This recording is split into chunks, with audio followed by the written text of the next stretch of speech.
Hello everybody, I hope you all are doing good. I am Deepika from Learnohub, एक ऐसा free learning platform जहां पर आप पढ़ सकते हैं physics, chemistry, maths, biology and SST absolutely for free only at learnohub.com।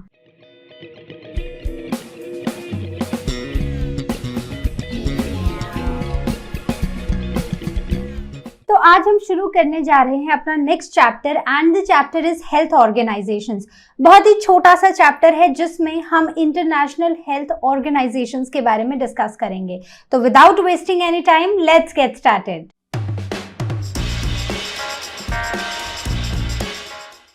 If we talk about health, तो health जो है वो एक प्राइमरी कंसर्न है throughout the world, right.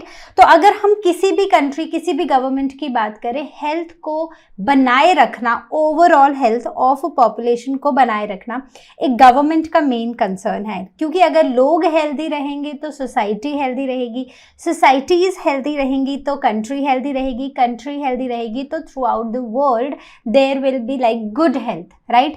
तो इसलिए जो हेल्थ है ना वो एक प्राइमरी कंसर्न है, और उस कंसर्न को देखते हुए हमारे internationally there are two main organisations which are red cross and WHO, जिनके बारे में हम यहाँ पर डिस्कस करेंगे। तो ये जो हेल्थ ऑर्गेनाइजेशन है ये इंश्योर करती हैं कि थ्रू आउट द वर्ल्ड जो कंडीशंस हैं, जो लोगों की हेल्थ है वो अच्छी रहे, ठीक है। तो हम साथ साथ पढ़ेंगे कि क्या इनके एम्स हैं, कैसे वो उन एम्स को पूरा करते हैं। तो सबसे पहले आता है the types of habitations in India. तो देखो, हम इंडिया में हैं तो हम इंडिया की बात ज़्यादा करेंगे। तो इंडिया में ना अलग अलग तरह की हैबिटेशंस हैं, ठीक है। जैसे कि बड़ी बड़ी सिटीज़ भी हैं, से Delhi, Kolkata, Mumbai. So these are the big big cities जहाँ पर बड़ी बड़ी बिल्डिंग्स हैं, जहाँ पर बहुत सारे लोग रहते हैं, जहाँ पर बहुत ज़्यादा ट्रैफिक है, और जहाँ पर सीवरेज सिस्टम भी है, वाटर सप्लाई भी है, लेकिन हर चीज़ जो है वो बहुत ही लार्ज पॉपुलेशन को से कनेक्टेड है, ठीक है। वैसे ही we have these small towns, छोटे छोटे टाउन्स हैं जहाँ पर बहुत मतलब अगेन हर चीज़ है, लेकिन वहाँ पर पॉपुलेशन बहुत ज़्यादा नहीं है, से व्हीकल्स बहुत ज़्यादा नहीं हैं। Then we have villages. तो विलेजेस मतलब ऐसे छोटे छोटे गांव हैं जहाँ पर लोग एग्रीकल्चर करते हैं, लोग डेयरी प्रोडक्ट से अपना गुजारा करते हैं, छोटी छोटी चीज़ों को बनाकर अपने लाइवलीहुड चलाते हैं। Then the next ones are the remote areas. तो रिमोट एरियाज मतलब कुछ ऐसे एरियाज जो इतना दूर हैं कि वहाँ पर ना बेसिक मेडिकल फैसिलिटीज़ भी नहीं पहुँच पाती हैं। तो वहाँ पर ना ही प्रॉपर कोई सीवरेज का सिस्टम है, ना ही वाटर सप्लाई है, although it has been done in the recent years in some of the areas, लेकिन we are still like on the way to achieve that, right? So there are these remote areas and slum dwellings. तो slum dwellings usually जो बड़ी बड़ी cities होती है ना, उनके बाहर वो स्लम्स होते हैं, और ये स्लम एरियाज वो होते हैं जहाँ पर लोग झुग्गी झोपड़ियों में रहते हैं, और they do not get very hygienic conditions to live. उनके आसपास मतलब वो जो सीवरेज सिस्टम है या वाटर सप्लाई है, that too is not that great. So these are the different habitations in India. अब इन्हीं हैबिटेशंस के चलते हुए नाउ, क्योंकि अलग अलग हैबिटेशंस हैं तो अलग अलग तरह की सिचुएशंस प्रिवेल करती हैं, अलग अलग क्लाइमेटिक कंडीशंस है, अलग अलग जोग्राफिकल एरियाज हैं, तो उसकी वजह से ना हेल्थ प्रॉब्लम्स भी हैं, काफ़ी सारी अलग अलग हैं। And sometimes they are like they remain at a place and sometime they spread. तो हमने एंडेमिक, एपिडेमिक ये सारे वर्ड्स पढ़े थे। तो यहाँ पर हम कुछ हेल्थ प्रॉब्लम्स डिस्कस करेंगे। The first ones are the food and water borne diseases and the second ones are insect and airborne diseases. तो हम काफ़ी कुछ इनके बारे में पढ़ चुके हैं, बस हम एक क्विक रिकैप करेंगे यहाँ पर।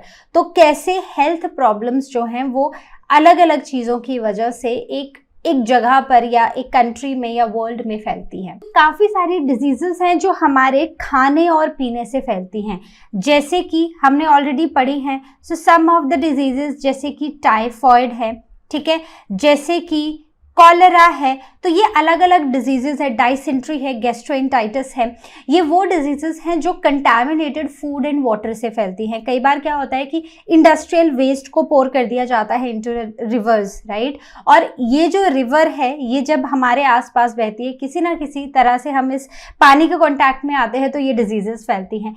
कई बार जो हमारी वाटर सप्लाई है, इवन जो हैंड पंप्स का यूज किया जाता है टू गेट वाटर, वही कंटामिनेट हो जाते हैं।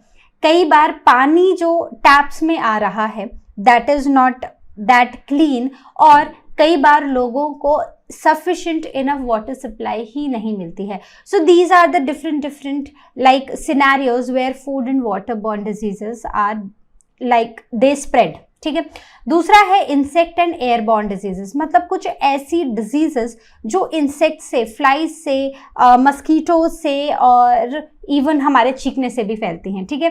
तो हम ऑलरेडी पढ़ चुके हैं कौन कौन सी है। Can you give me some examples? जल्दी से सोचो कौन कौन से हैं। So there is malaria, there is dengue, so these are the different diseases, right.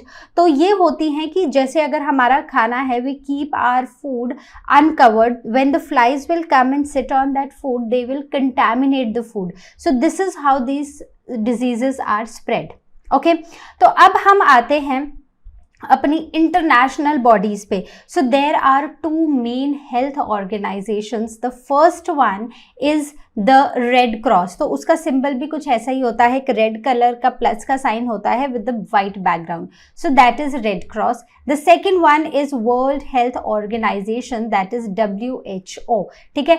बहुत कॉमनली आपने WHO का नाम सुना होगा, स्पेशली जब कोविड आया था, तो क्योंकि we always relate with COVID because that was the time when you were little aware, more aware about the things, right.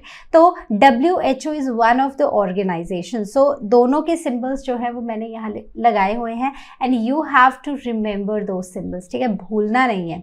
Okay, so let us talk about both of them. The first one is the red cross. Red cross, so the red cross was formally founded in 1864, और जो red cross day है that is celebrated on 8th of May. So these are some of the dates which you need to remember. तो एक Swiss businessman थे Henry, ठीक है, so I am writing the name over here.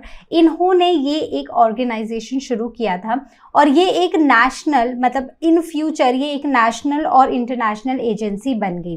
तो इसका main function है ऐसी activities करना जिससे कि लोगों को की सफरिंग्स को हम मिटा सके, इवन वॉर टाइम्स में भी। तो अगर कहीं पर भी वॉर वाली सिचुएशन है, वहां पर भी रेड क्रॉस जाकर जो इंजर्ड या फिर जो वुंडेड लोग हैं उनको, उनकी सफरिंग्स को दूर करना, उनको ट्रीट करना इसका काम है, ठीक है। So this is the main function.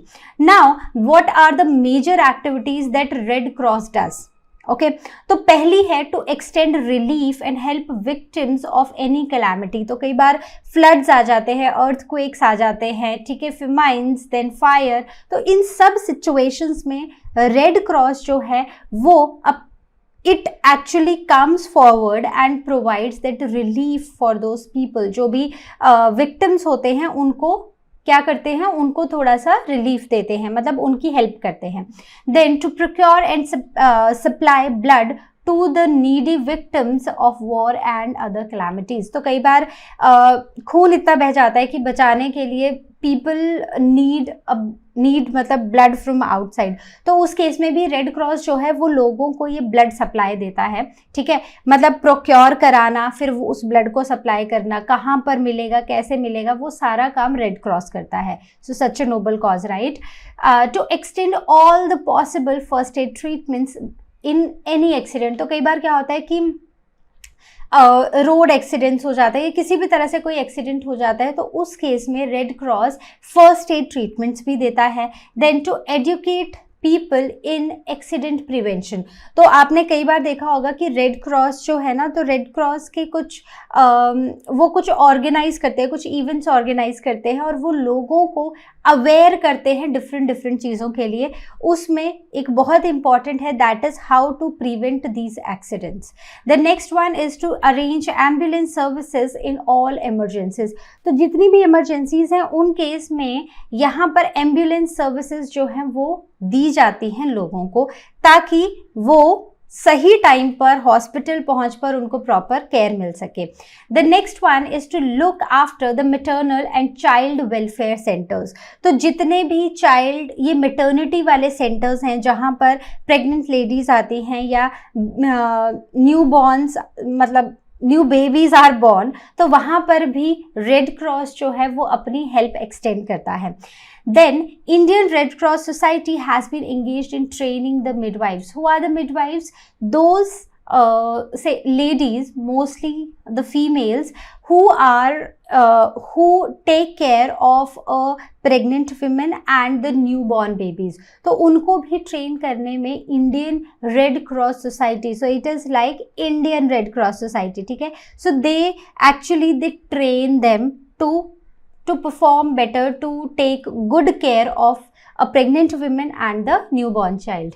Now the World Health Organization, जिसे हम WHO भी लिखते हैं, ठीक है? तो WHO कई बार ना एब्रीवेशन आ जाती है, you need to write the full form, तो याद होना चाहिए। World Health Organization is WHO। तो WHO 1948 में, सो WHO एस्टैब्लिश हुआ था 1948 में, और इसका जो स्पेशल एजेंसी है यूनाइटेड नेशन ऑर्गेनाइजेशन। तो ये यूनाइटेड नेशन ऑर्गेनाइजेशन की एक स्पेशल एजेंसी है जिसके हेडक्वार्टर्स हैं जिनीवा, स्विट्जरलैंड में। तो बेसिकली इसके जो हेडक्वार्टर तो जिनीवा में है, लेकिन इसके 6 रीजनल ऑफिसेज हैं, ठीक है? तो ये इनमें से एक रीजनल ऑफिस दिल्ली में भी है। ओके, तो सिंबल याद रखना है और ये याद रखना है कि हेडक्वार्टर्स कहाँ पर है। So the question is what is the reason for the formation of WHO? तो देखो, इंटरनेशनली मतलब थ्रू आउट द वर्ल्ड बहुत सारी डिजीजेस फैलती हैं, तो उन डिजीजेस को एक साथ टैकल करने के लिए, मतलब कि अलग अलग कंट्रीज, बेसिकली जो डेवलप्ड कंट्रीज हैं, वो सारी कंट्रीज का जो रिसर्च है और उस पर्टिकुलर डिजीज के अगेंस्ट जो हमारा एक्शन प्लान है उसको फास्ट करने के लिए और लोगों को जल्दी बेनिफिट मिले, और इवन जो डेवलपिंग नेशंस हैं उनको भी जल्दी बेनिफिट मिले, उस सब के लिए ये जो ऑर्गेनाइजेशन है ये बनाई गई। और इसके 6 ऑफिसेस बनाए गए, रीजनल ऑफिसेस। हर एक रीजनल ऑफिस जो है वो अपनी जो कंट्रीज हैं, जो आसपास की जो भी उनकी मेंबर कंट्रीज हैं, उन सबको बेनिफिट देता है और उन सब की टेक केयर करता है, उन सब कंट्रीज की ओवरऑल हेल्थ के बारे में उनको मतलब उनका ख्याल रखता है, एंड जो भी अवेयरनेस होती है वो स्प्रेड करता है। So this is the reason why WHO was founded. Now taking a look at the major activities that WHO does. तो WHO का क्या काम है? WHO का काम है कि जितनी भी इंफॉर्मेशन है उसको कलेक्ट करना और सप्लाई करना about diseases that are epidemic.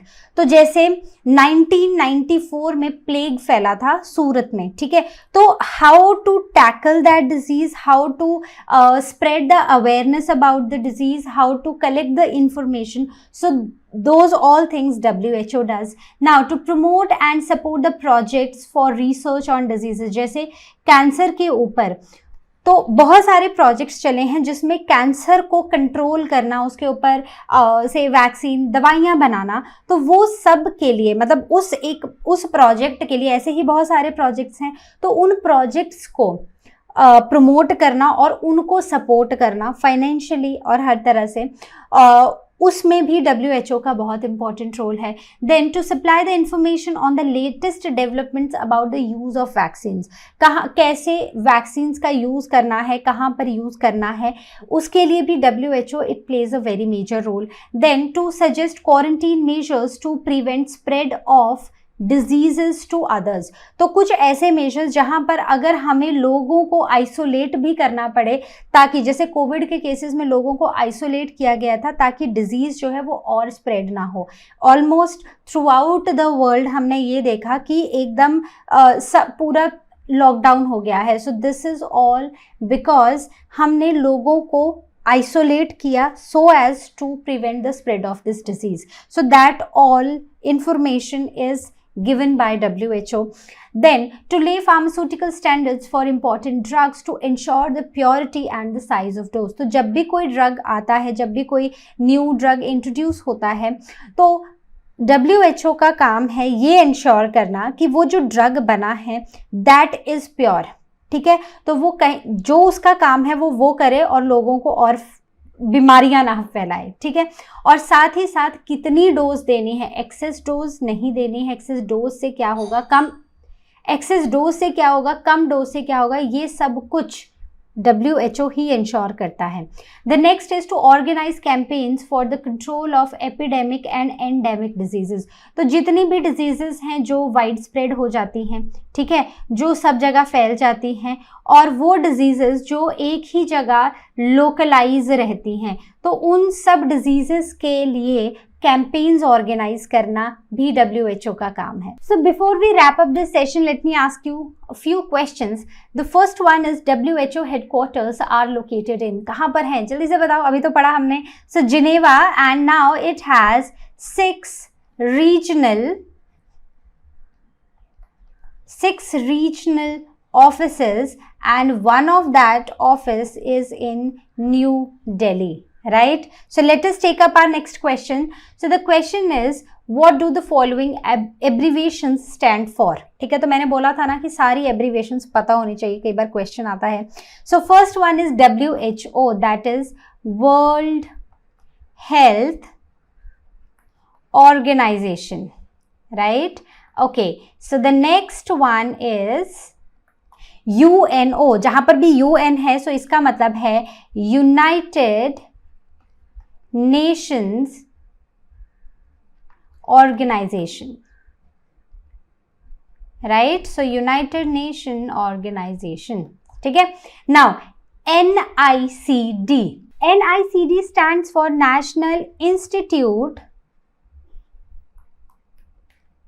of Communicable National Institute of Communicable Diseases, ठीक है। So this is NICD. So I hope abbreviations clear हैं सबको। ऐसी ही अगर आपको अपनी बुक में कुछ और एब्रीवेशंस मिले, so do go through them और उनको अच्छे से समझ लेना, okay. So this was all from our today session. I hope you understood the 2 main organisations, that is red cross and WHO. So we will meet in our next session. Till then you all take care, and as you all know, Learnohub मतलब free है पर best है।